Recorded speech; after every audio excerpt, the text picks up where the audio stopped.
राम राम। जैसा कि मैं पिछले प्रसंग में बता रहा था मेरे भाई बहन, किस तरह भरत शत्रुघ्न तीनों माताओं, गुरुदेव, निषाद राजगुह और सारे समाज के साथ चित्रकूट के निकट पहुंच गए। आज प्रातः उठते ही भरत जी कहते हैं कि मां, आज मुझे शुभ शकुन हो रहे हैं। ऐसा लगता है कि आज मुझे भैया राम के दर्शन अवश्य होंगे। मां कौशल्या कहती है कि तेरी इच्छा पूर्ण हो।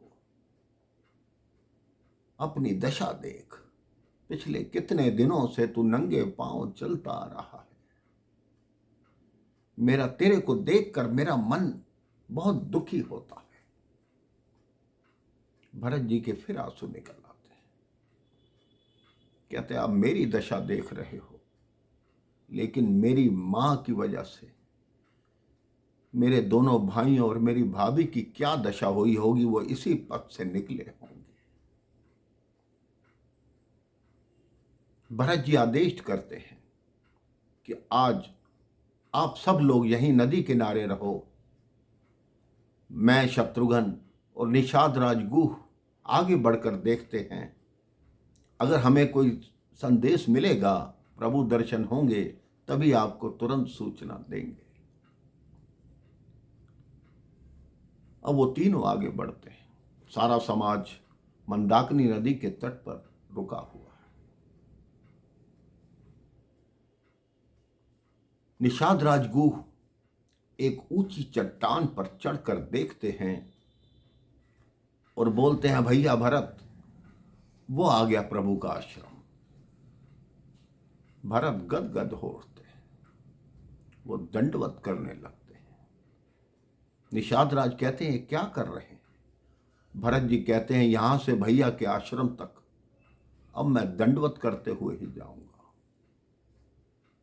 मेरे भाई बहन, भरत जी साष्टांग दंडवत करते हैं, शत्रुघ्न जी भी दंडवत करते हैं। निषाद राज कहते हैं, ऐसा मत करो, ये रास्ता बड़ा ही पथरीला और कांटों भरा है। लेकिन वो उनकी बात नहीं सुनते। सारा शरीर लहूलुहान हो जाता है मेरे भाई बहन, लेकिन आंखों में प्रेम के आंसू हैं, मन में श्री राम की मूर्ति है, और वो दंडवत करते हुए आगे बढ़ते हैं। जब आश्रम के निकट पहुंचे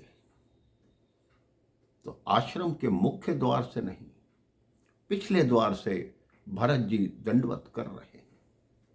निषाद राज ने कहा, प्रभु तो उस ओर बैठे हैं, मुख्य द्वार उस तरफ है, उधर से चलो। भरत जी कहते हैं, नहीं, उस मार्ग से केवल संत आ सकते हैं, मुझ जैसा पापी नहीं।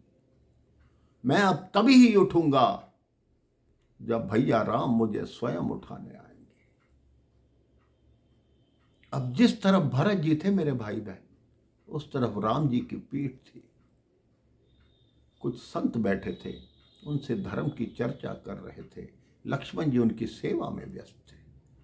लक्ष्मण जी ने दूर से देखा कि भरत शत्रुघ्न दंडवत कर रहे हैं।